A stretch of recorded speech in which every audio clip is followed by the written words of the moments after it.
Hi Pisces, thank you so much for joining me today. I hope that you are doing really, really well. This is a general reading for any sun, moon, or rising Pisces. We will take a look at the cards, we'll get a sense of the awareness or the big ideas for the week, guidance, and possible outcomes. I'll also choose a few oracle cards for additional messages. So let's go ahead and get started and see what the cards would like you to know.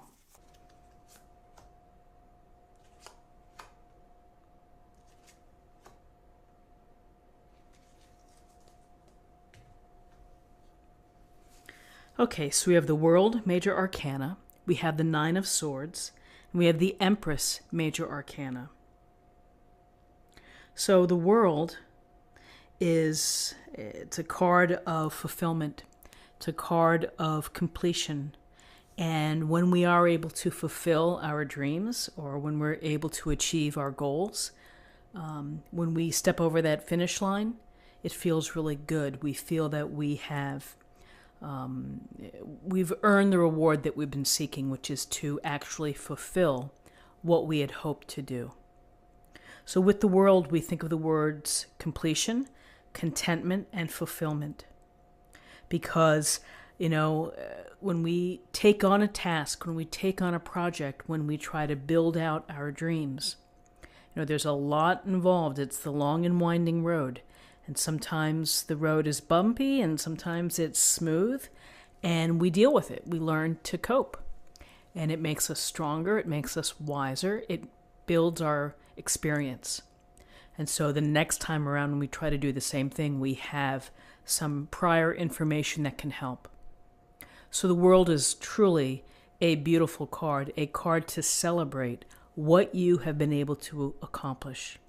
Whether it's a smaller assignment or a project that you've been working on, or a big multi-month project that perhaps you are close to finishing and completing, it's time to take your victory lap. It's time to be recognized, and you can see she's looking up at the heavens, and the heavens are smiling down, because what do they want? They want you to have this journey. They want you to have momentum and different cycles, and they want you to be able to work toward them, to learn, to grow, and to achieve, to fulfill. Because it makes you feel good. It's a very heart-filled feeling is when you're able to do something that has meaning to you. That's making you feel as if you're on top of your own world. So here we have your world, the things that you do in your world, and we also have the greater world as well. So we can think about how what we do fits in to the larger community, what we choose to do in the future. And again, as this cycle closes, there's room for another task. There's room for another journey. There's room for another opportunity that you're willing to explore, that you're willing to devote time and energy to. And that's the beauty about the World, is that you get to appreciate, you get to feel the good feels about accomplishing something. And then you get to say, well, what's next? I'm going to move in this direction for the next journey that I take. So for some of you, the ending of something you've been working on successfully, and the process perhaps of choosing something else that is purposeful to you. So with this World, completion, fulfillment, and contentment, it is a interesting depiction here to see the Nine of Swords right next to it. Because the Nine of Swords is about worry, it's about concern, can be about feeling very sad, but we often associate it with sleeplessness and insomnia and worry that keeps you up at night, the thoughts that race through your mind, and the times that you feel unable to sleep because the pressure is like banging on your head. So we've all felt like that, and here we see the swords stacked above the woman here, and it's it's a part of what we deal with. We deal with days that are better than others. Some days are lousy, some days are good. Sometimes we're really stressed out, we're worried, we're concerned. You may be concerned about finances. You may be concerned about a relationship. You may be concerned about future business, bringing that in. A lot of things can weigh on us, and it's a matter of how we can ride through those times when we feel stress or worry, or where something has upset us, or someone has upset us. We can get very, I don't know if the word obsessive is the right word, but you can get very caught up in what isn't happening, and that can weigh on you. So what do we have to do? We have to find a way to start to release this heaviness.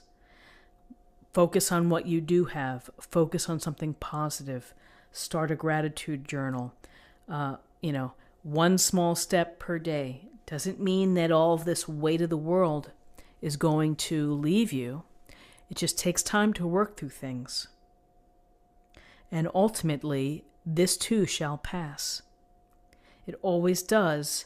It's again a matter of mindset, and it's a matter of being proactive, which is to try to reset your thinking, try to reframe what you're doing, and if you have to have whatever you would do to try to get some good night's sleep, turning off all the electronics, hiding your phone, closing the blinds, just making sure that you're in a position where you can get some rest. Because when you're not rested, then it adds into the feeling of exhaustion and the feeling of stress.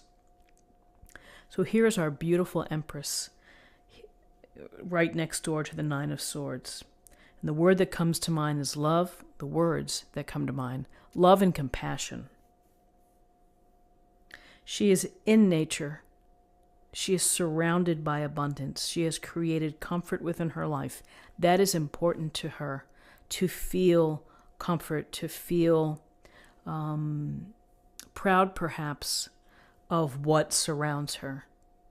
It's that sensual touch of having perhaps a soft blanket or whatever it may be. There's some connection there to how it makes one feel, and it makes one feel good, warm, comforted, whatever it may be.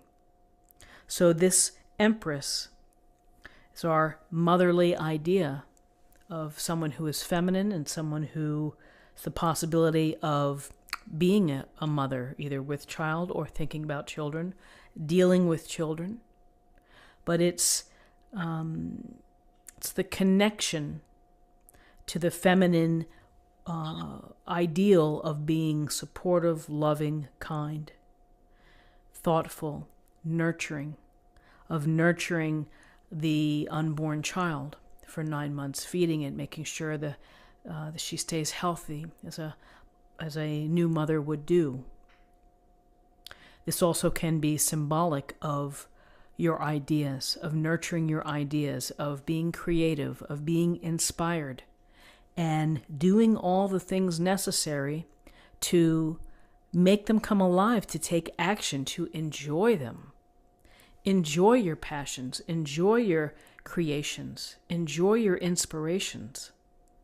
That's what the Empress would tell you. Enjoy nature, feel good, take care of yourself. And she is taking care of others as well. She has her eye on what's happening, loving, supportive, thoughtful, and going to help out as needed. So a couple things. Here we have the relative high of feeling pretty good, of accomplishing something. Then we have this worry or concern. Maybe you're worried about what's going to happen next. Or maybe you're worried about something that has changed and that's going to impact you and is causing sleepless nights. And then we have the Empress, which is providing the good common sense, I would say, approach of being grounded, of being aware of abundance, of what is good in life. Also, the nurturing and the loving, the unconditional love as well, of providing that. So if you have someone within your life that has these characteristics of someone that is trustworthy, who is open, who is a good listener, someone that would be able to talk to you, and maybe to bring your mind to peace if you are truly feeling disabled or feeling whatever it may be, that you're just having such a hard time, lean on the people in your life who are compassionate and sympathetic. You know, more than likely, they want to help. They're willing to listen, you know, willing to come over. So there's a lot of power with the Empress, which is, you know, beauty, comfort, sensuality, this motherhood. And it's the motherhood of actual children, of guiding them, of leading them, of loving them. And it also is the motherhood of your ideas, of your talents, of your abilities, of what you can bring to the world, of what you can create for the world. So, an interesting spread for the day. Let's take a look at what we have in terms of numerology. So we have 21, and 9 is 30. We have 33. And 33 is a master number, and I believe it's like the spiritual master, the spiritual teacher, someone who is intuitively right on and guided. Now, I'm not 100% certain. I think that I recall this somewhat, that it really is about the spiritual teacher, the spiritual master, if you will.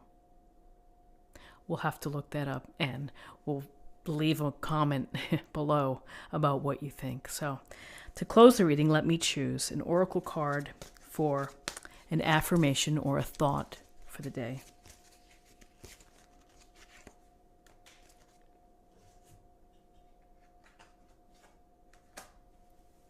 Time to go. The sun sets and rises each day, and it's the same with the avenues in your life. See the beauty within each sunset in your life, and know that the sun will also rise again tomorrow. Endings are merely the start of a new beginning, and we are with you through each phase and cycle. So we have cycles and completion here.